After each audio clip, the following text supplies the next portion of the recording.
బాజాప్తా ఒక అబద్ధాన్ని నిజాన్ని చేసే ప్రయత్నంలో ఉద్యోగాల విషయంలో ఆ ప్రభుత్వంలో ఇచ్చిన ఉద్యోగాలని కేవలం నియామక పత్రాలు ఇచ్చి మేము ఇచ్చినాము, అసలు మేము ప్రపంచంలోనే సంవత్సరంలో 50,000 ఉద్యోగాలు ఇచ్చినాం అనేది ఒకటి.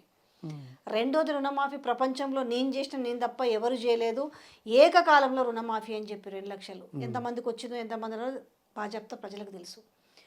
ఇందిరమ్మ ఇండ్లు ఒక్కటి కూడా కట్టలేదు ఇప్పటివరకు. గత ప్రభుత్వంలో బట్టి లాంటి వాళ్ళు ఒక్కటి కూడా కట్టలేదని చెప్పి ఇవాళ ఆ ఇండ్లకే మళ్ళా రంగులు వేస్తున్న పరిస్థితి కనపడుతుంది. అంటే గింత ఘనంగా ఆ ధైర్యం కూడా ఉండాలిగా, చెప్పుకునే ధైర్యం, ప్రజలను నమ్మించే ధైర్యం కూడా ఉండాలి కదా. దానికి హ్యాట్స్ ఆఫ్ చెప్పొద్దు.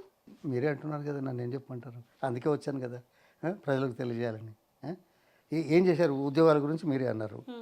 ఎంత టైం పడుతుందో తెలుసా? ఎన్ని రోజులు వస్తుందో తెలుసా? సరే, రాజకీయ పార్టీలు ఎట్లాగూ ఎన్నికల ముందు మనం అన్నీ కలిపి చేసి ఉంటే మనకు 4 ఓట్లు వస్తాయి, జాబులు ఇచ్చారనే ఉద్దేశంతో కొంత ఆలస్యం కావచ్చు, కొంత న్యాయపరమైన చిక్కులు రావచ్చు. మరి మీరు వచ్చి క్లియర్ అయిన వాటిని చేసుకుంటే మేము ఇచ్చినామని చెప్పుకునే దౌర్భాగ్యం ఏంది? నువ్వు మొదలుపెట్టు. 2 లక్షల ఉద్యోగాలు ఏమైనాయి సంవత్సరానికి? సంవత్సరం అయిపోయిందా? ఇచ్చావా? నోటిఫికేషన్లో ఏదో 10-12 వేలకి ఏదో ఇచ్చినట్టున్నారు. ఇవాళ ఏదో ఇంకో పరీక్ష అయింది. ఇంకా ఇవన్నీ అయిపోయి, ఇంటర్వ్యూలు అయిపోయి, ఫైనలైజ్ అయిపోయి, న్యాయపరమైన, ఆర్థికపరమైన, లేకపోతే అడ్మినిస్ట్రేటివ్ పరమైన చిక్కులు లేకపోతే అవుతుంది. 2 లక్షలు ఎక్కడ ఏమని చెప్తావు? ఏ ముఖం పెట్టుకొని చెప్తావు? ఇవాళ 2 లక్షల ఉద్యోగాల గురించి అడిగితే 55 ఇచ్చారని చెప్తావు. సిగ్గు ఉండాలా?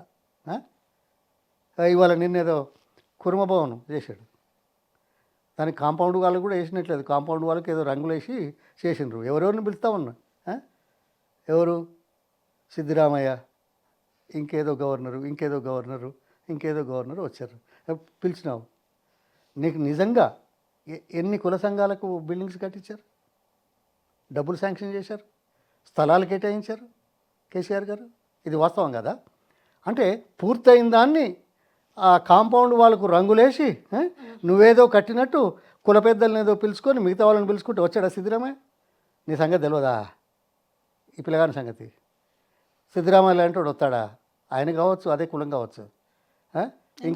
ఇక్కడ గవర్నర్ రాలేదు, పాపం మన ఆ గవర్నర్ వచ్చాడు. ఎందుకు రావట్లేదు? ఒక్క నిమిషం. ఎవరు వచ్చారు ఆ గవర్నరు? దత్తాత్రేయ గారు.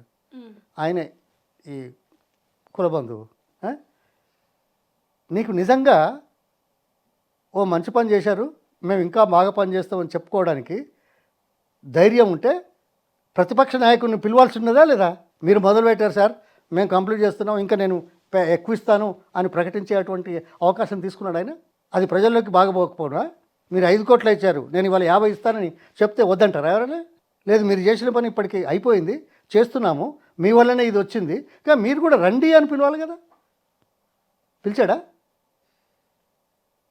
వీళ్ళు మనుషులేనా? ఓకే, ఈయన పిలవలేదు, రాజకీయాలు. మరి దత్తాత్రేయ లాంటి వాడు వచ్చాడు కదా, ఆయన వేరే పార్టీ, నాకు సంబంధం లేదు.